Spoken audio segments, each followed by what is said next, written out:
So, Joe, did I tell you the one about Helen Keller walking into a bar? No. Okay, so Helen Keller walks into a bar, then into a table, then into a chair, then into a wall. Hey, this is Jacques. That's awful. I'm Joe. And this is Carnival Personnel Podcast. All right, and we're not bumping the table this We're podcast. not bumping the table. What are we, Helen Keller? See, that was a callback. That was a setup. Smart. Oh, I seriously, first of all, I welcome all those unfortunately listening. And I apologize right up front for anybody who thought that AJ Price, The Price is Right, was going to be back again this soon. We wish he was. We wish we were home listening to his podcast. But the way it works out right now, it's just back to Joe and I in the and the nerd cave, alone, gazing at each other's eyes. Alone together. Joe, what's the latest with you? Have you had a good week? How was your 4th of July? Uneventful. I actually spent the entire day, I believe the entire day, playing and beating Spider-Man 2 for the PlayStation 2. Yes, a game that came out in 2004. I finally played and beat, and it's a great game. So that's my old random video game review, because we actually did do a random video game review of Spider-Man 2 for the PlayStation 2. So this is my belated PlayStation 2 Spider-Man 2 review. And at the time you said, yeah, I threw it in, but I never really, got through it.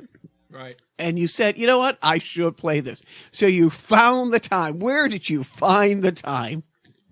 God only knows. Well, I can't think of it. I can't think of anything more patriotic than that. Spider-Man wears a red and blue costume and the eyes are white. So, hey, bless you, Joe. Bless you for being the flag waver that you are. You're welcome. I didn't do anything. I think 2 days before, Wilmington has their fireworks, and it was like truly a last second thing. My mom had the boys, and she really wanted to take them. They were so uninterested. They've seen so many firework things that it's like, eh. Yeah. And what's sad is it used to be a huge thing, and where we were, there was 2 Wilmington cops, maybe 10 feet away, and one of them had mentioned to the other one, it's like, yeah, there's no more, ooh, because the fireworks have become so commonplace. If you go to Six Flags or any of these amusement things, or just, they seem not a once a year thing now. I saw that your management posted a video on Facebook that was quite interesting. It was from Los Angeles.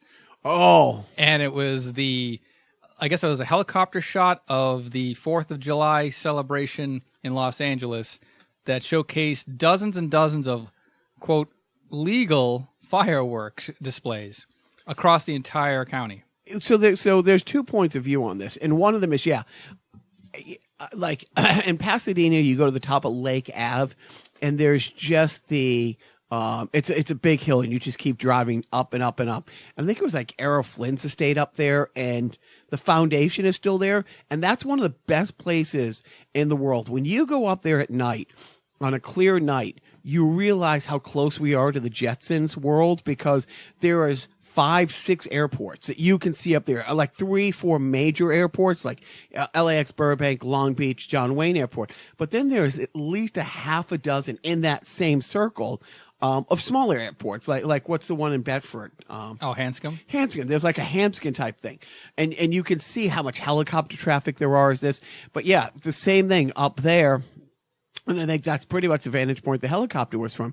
Every single town has their own. So when we lived in Playa del Rey, we could walk out to the beach, and depending on which direction you looked, going down the coast, you could see Malibu's, Santa Monica, Venice's, Playas, Manhattan Beach, Hermosa Beach. You could, and it was great that you could see 5 or 6 things at once. But from that angle, you're looking at, was it literally, am I exaggerating, 3 dozen different townships? Had to have been. Now the other point of view was pointed out by our good friend, and podcast contributor Biff, who he looks at that and he points out instantly, Yeah, assholes. You know how dry it is? Do you know that we're in another drought? Do you know how many people are going to be posting on Facebook tonight? Oh my God, look at the palm trees all on fire, and we can't. And it's true. It's like how And there are wildfires going on in California. So on one hand, you're like, yeah, this looks amazing. On the other hand, it's like, thank you. Right, yeah.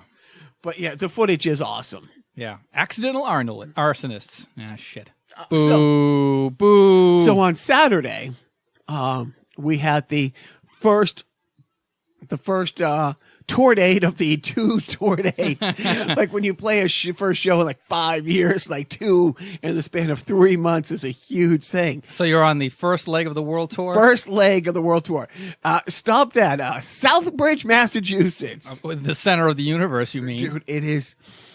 Honestly, it's like one of those towns, smaller than a Fitchburg, but it is truly a depressed area, a complete hole in the wall. I'm sorry, a complete shithole in the wall. I mean, it is how many buildings are boarded up, and how many. And this was a tiny little bar. It was fun. You know, our friend, Rod Murphy was in town, who was with us for towards the beginning of it. I don't know, like he's a comedic performer, so all his songs are incredibly funny, but he's also a really good musician, so he's like in that ilk. One of my favorite songs is called Balls Out. Like the first time he went to a cookout to meet his then girlfriend's mother and didn't realize when he was sitting there that one of his balls was hanging out of his shorts. And it's awesome that that he has this song about about this really over-the-top Irish guy who's 9th generation Bostonian who couldn't point out Ireland on a map, but everything he owns is green. And I was going to say, the guy, but about 100 of those guys. So that was a lot of fun. Absolutely a lot of fun. It's the first time I've seen him in 20 plus years. What was the set list? Mostly newer stuff, a lot of newer stuff. We play Tattoo. Which just lyrically, the first line is, it's about a tattoo. It's like, it's from a photo of Moses. See? And there's a gun and some roses, and that's the Buddha from Rome. It's Greek, and the bottom part's Asian, and loosely translated says, "White boy, go home." I mean, you are putting William Shatner to shame right now with your your interpretive dance version. But it was fun. It was Other Break, Struggly, the hits, and our good friend Steve was like really bummed. Like, oh, I would have gone. It's like, dude, I didn't tell anybody because I don't want anybody to drive all the way to Southbridge. And when we got there, it was a towny bar, and the talent at the bar was exquisite. But it was a lot of fun.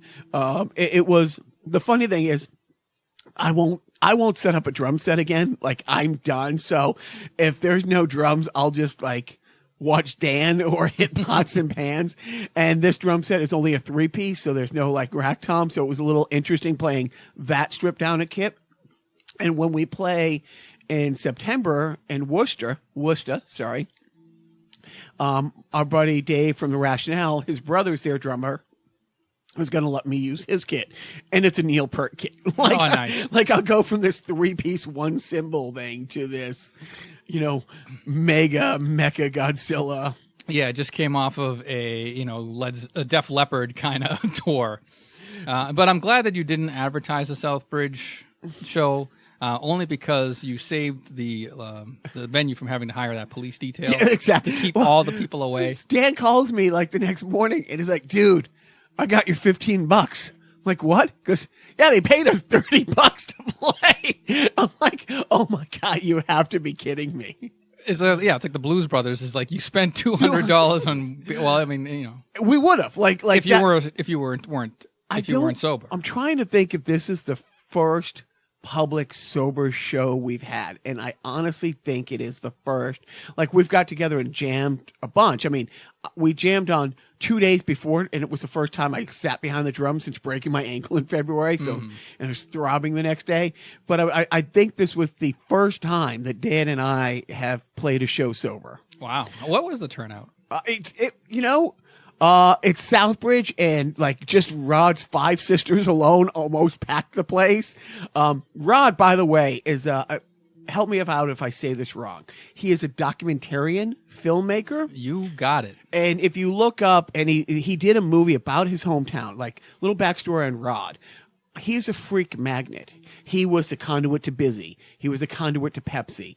We would go to Buffalo to play a show, and within 5 minutes of the van pulling up, he has befriended the Cheektowaga, New York's Busy, and would take him on the next leg of the tour with us type thing. I mean, everywhere he went. He did a documentary called Greater Southbridge that won all kinds of independent, like... It swept the Southbridge Academy Awards. Legitimate film festival award-winning stuff. You know, one of the other documentaries he's done is about a guy who's an ultimate marathon runner. Have you heard of these freaks? Like 150-mile marathons through the Mojave Desert, like that kind of thing. And this guy like broke his femur at mile 80 and finished the race. Like typical assholes. Exactly.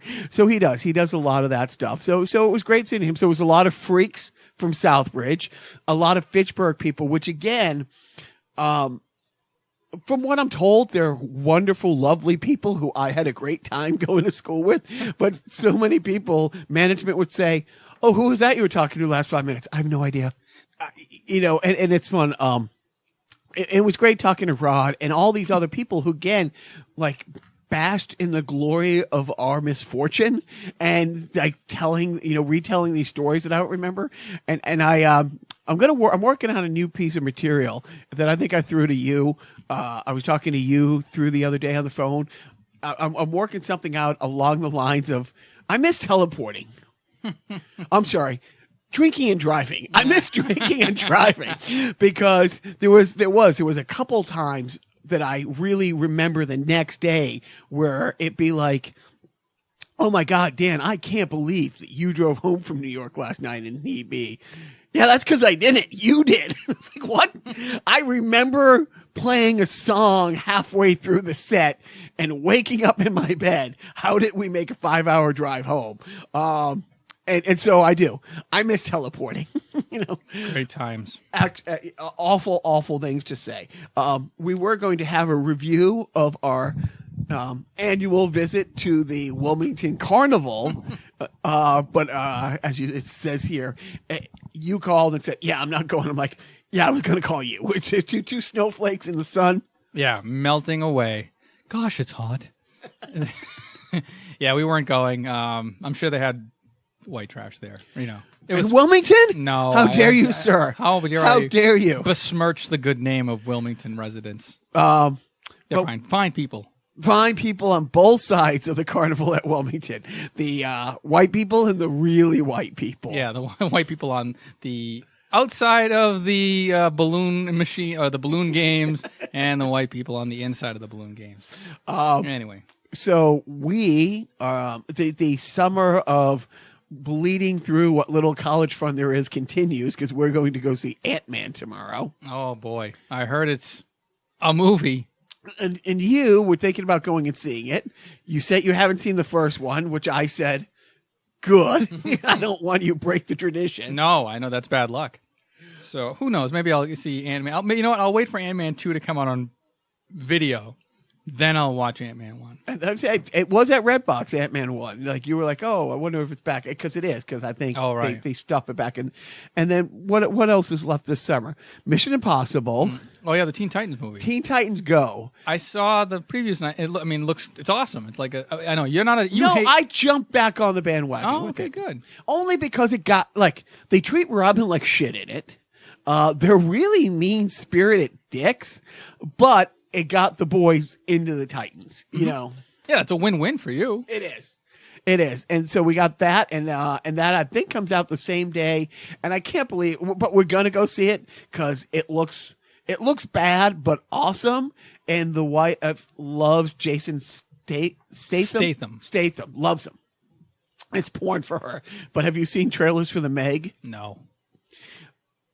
I swear, if we could get Jason Statham attached. If they said, okay, I'll do any movie you guys come up with in the next hour, we couldn't. It's a bigger budget Sharknado instead of like sharks and a tornado. It's a giant mega Godzilla like sea creature. Like in Jurassic Park, the Jurassic World, the new one, beginning of the movie, a giant sea creature gets out. Oh, forget it. Now I don't have to see it. You never see it again in the movie. You just know, oh, well, that's swimming around the ocean now. I think somebody saw an early trailer of that and said, quick, let's write a movie about that. And get Jason Statham and get him shirtless, and Jacques' wife will see it 3 times. Is she also going to see Skyscraper with The Rock? She's not a huge Rock person. Racist. But that's one of the ones that's like, yeah. I like The Rock. I like big action movies. How often do you get to see The Rock jumping across a chasm to land on a building? So a wormhole that I fell down a little while ago, which is great. And I highly recommend this. Like people like Ross and my dad. I sent it to people like Ross and my dad. Did I send it to you? Is it the trajectory? Yes. All these nerds like absolutely going, okay, he's this tall. He weighs this much. This is how fast he would have to be going to go from point A to point B, and people like correcting each other's math. Oh, you didn't take wind drag. Well, there's an uplift at that altitude. Like all these nerds, and not like 180 or 260 like tweet thing, writing dissertations with graphs and charts. Neil deGrasse Tyson laughs at these guys. Get a life, boys. Yeah, no, those are funny. I like the internet sometimes. But yeah, that's. What else is new? What else is new? Wow, we got nothing to talk about. What an uneventful. I think the whole country takes the week off. I think so. Well, but not in Thailand. Are you following the kids in the cave? Yeah, I heard that somebody died, like a Navy SEAL. A Navy SEAL over there had died. Because people were suggesting, oh, the kids, we could teach them to scuba dive and get their way out. It's like, slow down. It's not Club Med. It's like, and here are professional divers who have been saying, this is the blackest, dirtiest, murkiest, hard to navigate water for professional.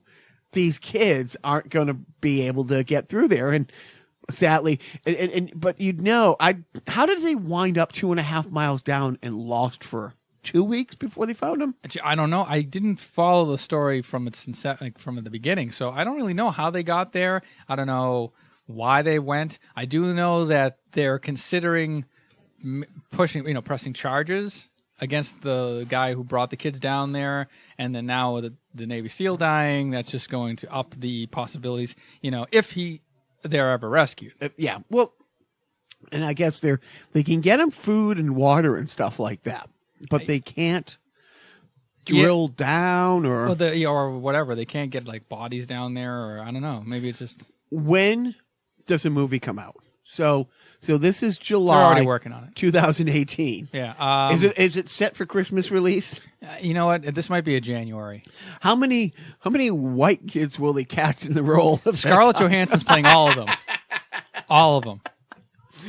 Oh, so that was good.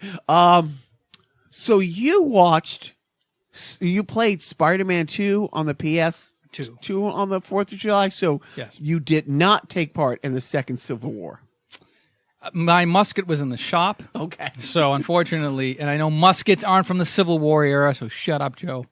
No, I did not take part in. This is Alex Jones. The Democrats are planning a Civil War on July 4th, the holiest of American holidays. What do you have to say to yourself, Snowflake? Okay. Hey, hold that thought, which is fantastic. You will do. I have to hold this voice too. You will do the rest of the show as Alex Jones. Oh, good. I kind of sound like Dr. Teeth. On a scale, we'll get to that. On a scale of 1 to awesome. Yep. Second Civil War letters. The whole History Channel take. On Twitter.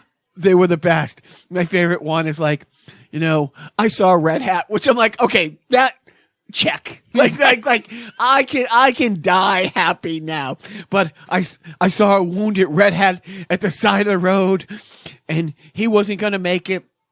And so I thought, well, I can't let him, die in pain. So I stopped over and I gave him my thoughts and prayers. It's like all that kind of stuff was really, really great. I mean, there are some very creative people on the internet.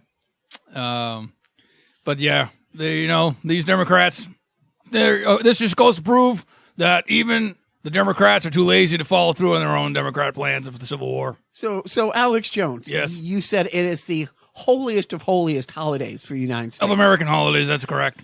Then why was there a dozen GOP senators meeting in Moscow on our highest holiday? Duh, they had the day off. Where are they going to go vacation? Canada? I don't think so. What did you like more? The second Civil War letters, or I forget the GOP senator who posted him and his wife standing in front of the Lincoln Monument saying, "Wow, this is a fantastic night for fireworks. I really feel the patriotism." And everyone's like, "Chuckle fuck, you're in Russia right now." Wow. Yeah, no. That could be easily explained in a 12-page manifesto that I'll publish tomorrow on Infowars.com. So what I would like you to also explain, so it's a highest holiday. The day that the senators arrive in Moscow, the GOP-led intelligence committee has finally come out and said, yeah, Putin helped rig the election for Trump. Like, the evidence is so overwhelming that they released a statement. And of course, while everybody's on holiday, but the same day that the GOP says, yeah, it's clear, the evidence is there, Putin helped hack the election for the benefit of Trump. They're not saying he colluded with them or he helped them or condoned it, but 100% the GOP, House Intelligence Committee came out and said, yes, Putin did help hack the election. Let's make sure we have a great dinner while we're over in Moscow kissing his ass. It's like, midterm elections. Yes, this is the perfect time to go over there and get pointers from the boss. So happy holidays, Alex Jones. You're welcome. I can't do improv. What about supporting our troops? Where do you stand on supporting our troops? I support the troops. Even which troops? The transgender U.S. troops? There's no such thing. How about all the undocumented citizens who join the military with promise it's a pathway to citizenship, who have been serving, some of them up to a decade, career military people, some people who have joined recently, who were promised, hey, join our military because no one's joining our military. Our numbers are down. We need you to join, and have now been told, without giving a heads up to the Joint Chiefs of Staff again or the Pentagon, you're out. Is that supporting the troops? Somebody who's been, let's say, in the Marines for a dozen years, who's done 3 or 4 deployments that, hey, listen. First of all, I support the troops. The president supports the troops. Every real American supports the troops. Now, if you take an immigrant that is once a troop and you kick him out of the army, he's no longer a troop. So no, I don't support those guys anymore. Case closed. Where do you stand on the propaganda that NPR posted this week? It's all propaganda. The management had told me, are you following what's going on the internet right now? NPR posted the Declaration of Independence, which is being torn apart by all Trump supporters, saying you should lose your funding. This is propaganda. This is partisanship. And it's like, and I said, oh, no, that was last year. They must be running. She goes, no. It's an annual thing now. They ran it last year and they got this result. They ran it this year. Yes or no, is the Declaration of Independence, Mr. Alex Jones, a piece of propaganda? Well, it depends on which side is actually claiming the propaganda. If you read it, like there's a great movie out called National Treasure, where if you look deeply into the text of the Declaration of Independence, you can see some pro-Native American. I don't know. I got nothing. I'm sorry, but I'm not the real Alex Jones. Just a guy doing actually, voice. You're making more sense than the real Alex Jones. See, that's what gave you away. You're actually thinking before you're opening your fucking mouth. I know. What's wrong with me? But I love that. I was reading all those things. It's like people were like, "How dare you say?" Because it's in a tweet form, so they're seeing 280 characters at a time and not going back and realizing it's just a declaration. There is a passage in there that says the savage Indians. I'm not kidding. There's a text in the Declaration of Independence that refers to the Indians as savages. Engine trouble. That's funny. Oh, but I that's the stuff that I love. So as awful as the news is, the second Civil War and the Red Hats losing their shit over the Declaration of Independence being published, I think that really rounded out my 4th of July holiday. We are forgetting one thing. We are forgetting about the sleeper cell of terrorism that's inhabiting the great city of New York. The protester who climbed the Statue of Liberty. If you want to call him a protester, I call him an infidel. Yes, a woman. I apologize for blanking on her name, but everybody blanks on her name. She climbed. Her name's going to be blank from the records of the United States. When they threw her in Guantanamo. Yeah, well, they're actually going to they're looking into denaturalizing her. Are they going to put her in one of the cages that they have the children in? That what she was protesting? No, she's going to go back to her home country or planet of Haiti, or whatever you want to call it. I think it was New Jersey. Oh, was it New Jersey? But hey, I'm not sure Haiti's not a better call than parts of New Jersey. Actually, if rational Alex Jones could interject here, I think. I may not be, I may be a mistake, but I think she's a naturalized citizen that they're now threatening to denaturalize her. Do you know that there's also something going on? This is a possibility that the U.S. government is looking to now delegitimize and denaturalize naturalized citizens in the United States. Starting with Trump's wife? She'll be last. Wives. How about his first wife? They're going in alphabetical order. Is his first wife going to be? They're going in alphabetical order, and this just in, the letter T is now the last letter of the alphabet. It's the 28th letter of the alphabet. I kind of like this voice, but it's kind of riding. It's like riding the e-brake on my throat. Well, thank you for that. Okay, so one last thing. Bye. Oh wait, you have one more question for Alex Jones? I'm gonna drag on this bit a little longer. No, have you? Nothing like doing a voice with no material. That's great. It's a good career move. Welcome to the podcast. Right. What do you think the real Alex Jones does? He just sits there, calls up the Huffington Post, and goes down article by article saying fake news. So I wouldn't even try to do that. Did you see the I say awful, you say wonderful clips of children? And I mean 2 years old, maybe not 2, but 3, 4, 5 years old on trial with no lawyers? If Alex Jones could interject, that was actually a dramatization. That wasn't a real clip. Uh-huh. No, it really wasn't. You're talking about the Alex, thanks for coming. Are you talking about the video where they had Thank him for coming. Are you talking about the video of apparently there was a video that was put out where they had a kid facing a judge on their own? A series of kids. Okay. It was on Now News. It's a dramatization. It's not real. I know, but that's really happening. Maybe. Oh, but hey, I don't think we can get the kids out of the cages right away. So maybe if we come up with a little money from a defunct sponsor, we can at least get them bigger cages. I think we can handle that.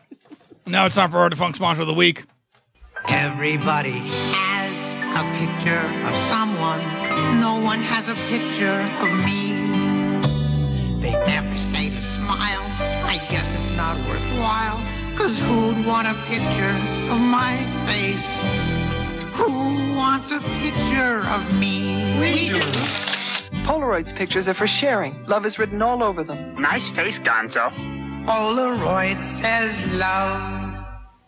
So let's get right into sport. Again, it was great having AJ in here talking World Cup, actually talking cricket. You can now go to the great beyond, rest in peace, knowing you met an American who actually played a game of pickup cricket at a Dave & Buster's parking lot after a bachelor party. Yeah, that's amazing. I'm just surprised that he was in the mood to play cricket after playing the dozens of virtual cricket games in Dave & Buster's. Oh, some of their virtual cricket games are just spellbinding. Yes. But no, it was great. It was also great talking the World Cup, and I will. I'm bummed for my brother-in-law, and a lot of his friends and other. I have two cousins who are married to Colombians. My brother-in-law is Colombian, and they got knocked out of the World Cup, and I was bummed for them. And this morning, I woke up and decided I'm going to watch the two games today, and it is great. It is fun. The best part about soccer, some of the best parts, the games are over in 2 hours. No matter how big, how important, 90+% of the games are over in 2 hours. Extra time, 2.5 hours at the most. It doesn't matter. And so it's great. And also, I speak maybe 7, 8 words of Spanish. Oh. I thought you were going to say 7 or 8 languages. But truly, it is so much better to watch a World Cup game in Telemundo, where I know none of the words being said, than it is watching the absolute sheer passion and the voice. So if I'm, in the kitchen, I can still see the screen, getting work done, making the boys lunches or something like that. It's like just the sheer energy and unbridled, unapologetic passion that makes it more enjoyable to listen to it. And it's fun because, the other day I watched Sweden, and my great friend Hayfin lives in Sweden. Our friend Orly is in France and stuff. So I had rooting interest just based on, I know people around the globe so passionate, you know what I mean? And where I don't really have a dog in the race, because Team USA didn't make it. No, so how much of a friend really is Putin? They were like the jerk's astronaut application. Yes. Everything wrong but the date of birth. But getting back to Telemundo, I think everything on Telemundo is better especially if you don't know the language. Agreed. Daytime soap operas. Hello. What are the telenovelas? Yeah, telenovelas. They're so great. I wonder if they still have Sábado Gigante. That was like the Saturday Night Live. Well, that variety show. What is that the show that has the giant bee that the Simpsons are always? Yeah, the bee guy. Right. So those are like corny, stuck in the 70s. I always thought that was more of a homage or takeoff of Hee Haw. I always thought that was a Latino Hee Haw versus. I think it's pretty much SNL. You're right. I'm sorry. I didn't mean to bring SNL down to the depths that is Sábado or Gigante. up. That's true. Depending on which season you're talking about. Yeah, hello. But World Cup. But yeah, I mean, I'm invested in much as like, oh, okay, well, Colombia lost. I feel bad for my brother-in-law. Move on. You're not I'm like you. Now you're not a degenerate gambler, so no. You don't have any.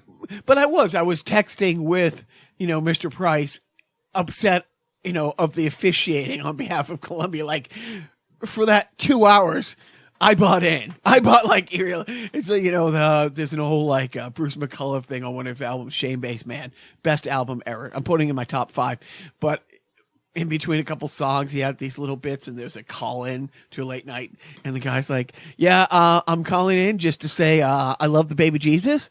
That's great, sir. Yeah, so the baby Jesus, he has enough love for all of us, and I think that's really great. Yes, sir. Do you have a point? He's like, no, I just want to call in to say, I really love the baby Jesus. I mean, I've only been into him for a couple hours, but I'm really into him. So I did for a good hour before the game and about an hour after the game. I was truly, truly invested, truly emotionally all bought in. Chips pushed to the middle of the table. And then after that, I went back to playing Resident Evil. Yeah, that's pretty much like every Tyler Perry audience right there. They're really into the Tyler Perry movie for the 2 hours that they're at the theater, and then they just kind of go back to their merry lives. Yeah, exactly. Never think about Tyler Perry ever again. Until the next Medea. I almost said Mama's Family, but I was thinking, no, what is it? Speaking of, I don't know how this came up the other day, and I heard Mama's Family. Oh, the grandmother was in a commercial. I'm like, oh my God, that's the grandmother from Mama's Family. Oh, Vicki Lawrence? Yeah. Mama. Dude, that show lasted 9 years. Yeah, I mean, our future podcast guest, Peter, or our past podcast guest, Peter, he is a huge Mama's Family fan. Like, he had he has like all the DVDs and like we could do a whole side. will. He could do a whole sideshow on Mama's Family and Eunice and that whole sketch. I don't know I do not know if I've seen every Mama's Family or two, but I don't think there's a difference. Right? You've seen the sketches, the Carol Burnett. It's a spinoff of a Carol Burnett. Yeah. Nobody can top Tim Conway in one of those sketches. That's just Harvey Korman, not Harvey Korman. Yeah. But then they also had Tim Conway as well coming as I don't know, we're not going to get into Mama's Family. You got me on a Mama's Family tear now, man. We should do if Peter's willing to come back again and again. Then we will utilize that. No, and seriously, it's like again, with the Price is Right being here. Stop calling him that. You know what hurts his feelings. Hey, just because he's much bigger than me. Never stopped you before. No, it has not. You call that a kiss? You call that a punch? If I wanted a kiss, I would have called you mother. Anyways, but it's fun having people come on who are, especially when his much better half jumped in and is very articulate and fun. Sarah, it was great. But yeah, if Peter wants to come on and do a Mama's Family sideshow, who are we to say no? Nobody. Okay, so you already reviewed Spider-Man, but this is not going to be a random video game reviewer week. I'm going over the Wall of Shame, and I'm hoping that you have a certain game that I'm going to pick out. Okay. So don't look. I won't. Close those baby brown eyes. It's going to be hard not to look at you walk away, but I'll try. So Jacques walking away. What was that song that has "Walk Away" in it? He's singing "Walk Away, Renee." So he's looking at my video game shelf.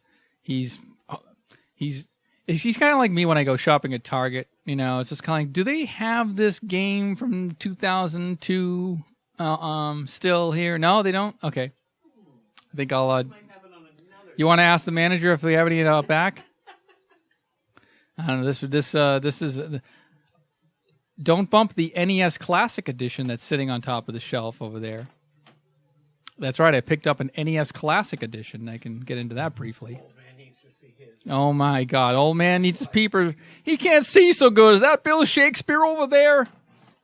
I picked up, by the way, so while he's looking, I did pick up an NES Classic Edition. They reissued the little 30 game in one Nintendo emulator that you plug into your HDMI. I saw that when I walked in. They're $60, and they weren't on the shelf. I got to Target, and they were they had actually the Super Nintendo Classic on display, which I already have.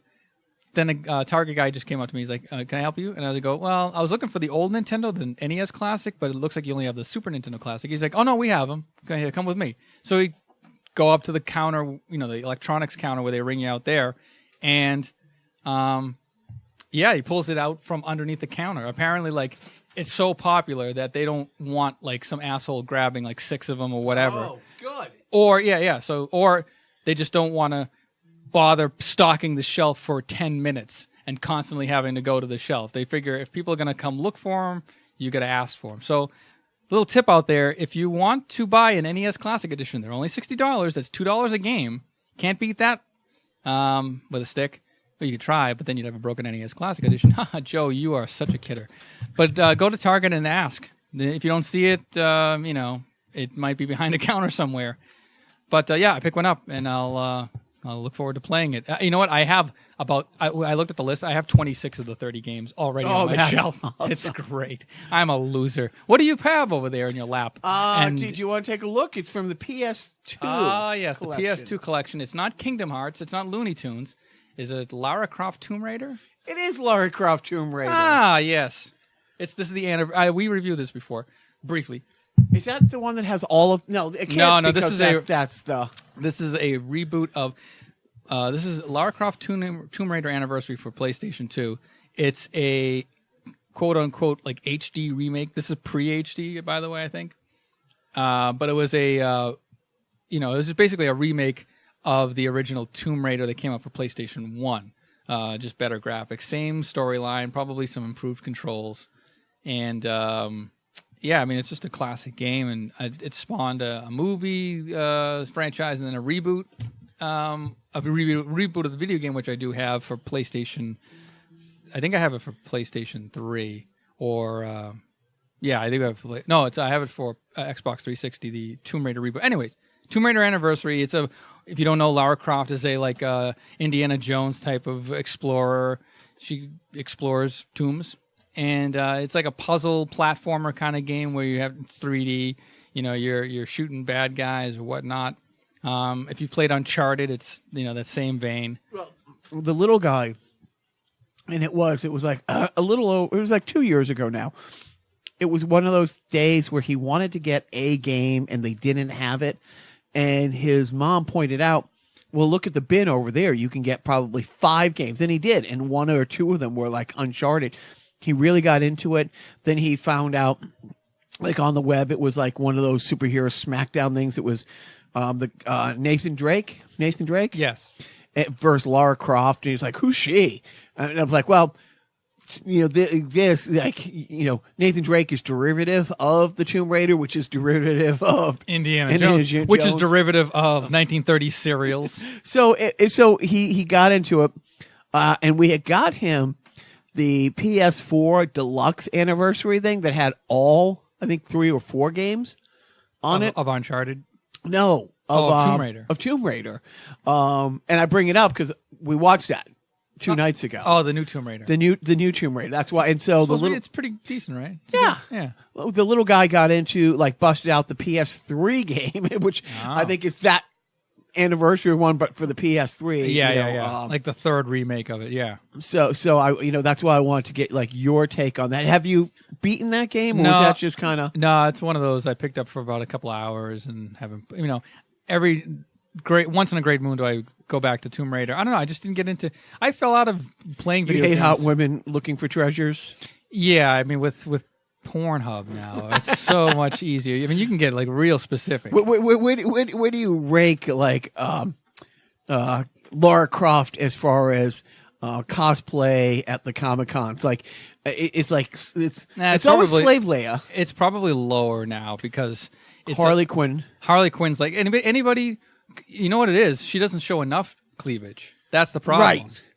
Right. I mean, if she doesn't show cleavage, she's a prude. Like this, she might as By well. those things, yeah. She might as well be Whistler's mother. That's what it is. She's got the Daisy Dukes and a half shirt with double Pretty little Ds. girl with them Daisy Dukes on. Yes. No, don't go. Don't just. I don't know any more stop. words. Pretty little girl with them Daisy Dukes on. That's all you really need. No, but you're right. But it used to be like Lara Croft was, and probably is still top 5. You depends on what is the flavor of the day. Angelina Jolie really helped boost her popularity. So I went down, and if we want to segue to our Netflix or whatever, please. So I did. A couple nights ago, I went and I got the new Tomb Raider and Annihilation. And Tomb Raider was fun. It was the boys really liked it. It was and what was interesting is, of course, because with the ADHD, ADD, idiocy, whatever you want to say, I'm watching the movie. Not that I wasn't enjoying it, but I had my phone right there so I could see how it did in the box office, see how it did. What I do. And the trilogy. The first one cost $100 to make, and it made $250. And then the second one, they cut the budget not in half, but by a third, and it did half of what it did, but it still doubled its money. And this one did what the first one did. So it, but 15 years later or something like that for the reboot. Yeah. So it did okay. I don't know if the international numbers, were as good as they thought. So I don't know if they're going to make another one, but she didn't die in it, which means they'll probably make another one. I mean, especially with more, the trend, if you will, of female lead action character or action hero characters in movies being popular now, and more so with Wonder Woman and all that stuff. There's going to be no short supply of these types of movies going forward, which is great. So I don't see a reason why they wouldn't make it. And in this one, spoiler alert, and if it's in Redbox, too fucking bad. She didn't have her iconic two guns. You know, the two guns that she carries, which I think are the exact same ones that Agent 47 had. She was an archer. Like, that was her weapon of choice in this. And again, we had a whole sideshow in which we talked about when the fuck did archery become everything? It's like, I'm not talking, you can name 20 movies in which archery was a big thing, if you include like Hawkeye and all the movies he was in. But I think there were like 6 prime characters in major blockbuster movies in the past decade that relied on archery. Archery's cool, man. And I'm not talking just like The Walking Dead or other things, but yeah, I guess it's pretty, and you know, the arrow and stuff like that. Did you mention we did a sideshow on archery? Shut it, shut it. But I recommended that. That's why I wanted to see if you liked the games and if you liked it. You like the movies? Did you see the first 2? No, I'm not a big guy. I'm honest. Because you hate hot women searching for treasure. Like I said, Pornhub. You can get like, you know, I like. A BBW version of Tomb Raider. Don't judge. Anyways, with a little person. Are you in my internet history somehow? So my Netflix pick of the week, I don't really have one, but I do have a future viewing pick of the week. It's my DVD pick of the week. This week, when I had some little bit of free time, I moseyed on into my local used DVD store and picked up Shaun of the Dead. Oh, haven't watched it yet, but I now am a proud owner of the DVD of Shaun of the Dead, which I will be watching, I'm sure, within the next year or so. And it's really a 2-watch DVD because there's so many absolute tiny throwaway things that you notice like the second way through, like the director, like, and again, it's like, because the second time I watched Scott Pilgrim, I noticed so many tiny little things, like when Knives shows up at his apartment unexpected and he just jumps out the window. Oh, he just left. And then you see his hand come back in and grab. Like, I think I thought I saw it the first time, but the second time it hit me as being a hysterical director choice type little. And I made a mistake on the last episode. I called him Edgar Hunt. The director's name is Edgar Wright. As he in was Mr. pissed. Yeah, he was. I'm sorry. The letters that came in. The tweets. I actually got physical letters. Like, people found out my mailing address and sent me letters complaining that I got his name wrong. Mr. McFeely shows up. And... But, yeah. So I'm going to go on some sort of an Edgar Wright. I almost did it again. Another Edgar Wright. I'm going to go on like a little Edgar Wright binge at some point. I'm just going to, catch up on Hot Fuzz and watch Baby Driver and, yeah. Well, Shaun of the Dead is a great, great choice. Management just had text saying, "Hey, do you want me to come pick up the boys?" I'm like, "No, they're good. We're not going to be that late." And now I want her to come get them so we can watch. Never turn down picking up the boys. Shaun of the Dead, dummy. Oh man, but that. I applaud. Text her back and say, "Joe stole my phone and said no. I really want you to pick up the boys." And it's just not me second guessing me being a selfish prick. All right, so that was it. Jacques, what's your parenting tip of the week? Because I know you have at least 3 a week, and you try to pick the best one to give us. So the other day, I just randomly the oldest one is always, and it's so genuine. He is so genuinely affectionate that sometimes it comes across Eddie Haskell-ish. It comes across forced and fake, and it is so sincere. Like, the issue that I have every time I text you or anybody, I feel the need to say, that's not sarcastic, because everything I say sounds sarcastic. They need like an emoji with like your palms facing out. Like, no, really. I mean this. Honestly, I'm not being a dick here. And so he has the same affliction, but with him, it's the sincerity. And he just craves being hugged, and he wants to hug, and he's just so sweet. And there's so many times I'm just like, okay, I get it. You love me. Now, please go away. If you really love me. How can I miss you if you won't go away? So I did. The other day, I thought, I'm just going to randomly go over and hug him and tell him how much I love him, and try to keep a chart to see, does it even out the number of times I call him a dumbass? So my parenting tip of the week is try to balance out the scales with your scorn and your I don't want to know. Put down's the right word, but the Condescension. condescension. Yeah, condescension. Wow. Condescension. Look at you. I'm going to need to lay down. The couch is right over there. Why don't you have a seat right over there? Balance it out. Balance it out. If you're going to be a condescending prick like I tend to be, just make sure you're throwing a few like hugs now and then. See, that's not going to work out too well because you're consciously giving him hugs. You're subconsciously and unconsciously calling him a dumbass like every 5 seconds. You don't even know how many times you're calling him a dumbass. So good luck with all of that. I, of course, do not have a parenting tip of the week because I sold my children on eBay for this NES Classic Edition. Thank you very much. Jacques, this has been another successful show. We came in under 3 hours, so good on us. Do you have any parting words? Sideshow.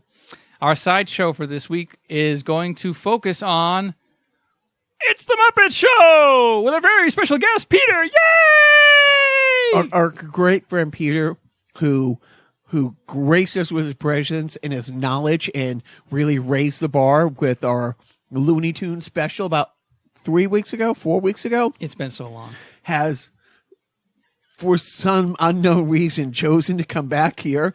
And we could not be happier because I don't think there's bigger Muppet fans. No, yes, there is. Other than it's Peter. Yeah, right. Peter is the biggest Muppet fan. You have you know how I have my video game wall? He has the Muppet wall, and it's fantastic. He's got life-size Muppets. He has the Muppet miniatures that were released back, in the early 2000s. They have the very intricate Muppet Show set, Right. and with figurines and everything. He has them all. They're it's just. I think he has some custom ones. I don't know. It's. Does he have a Gonzo?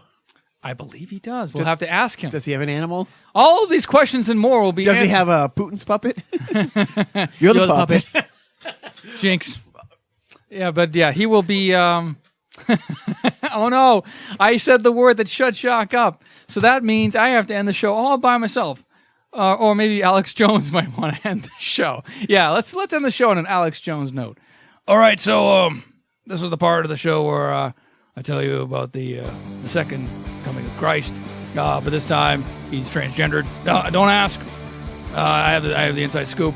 But please, for the love of God, don't forget. The face is from a photo of Moses, and there's a gun and some roses, and that's the Buddha from Rome. Yeah, it's Greek, and then the bottom part's Asian, and roughly translated, it says white boy go home. It's bold, brazen and permanent. It's the deepest of thoughts and the thinnest of scars. And it's more, so much more than an ornament. I tore the heart off my sleeve and carved it into my arm.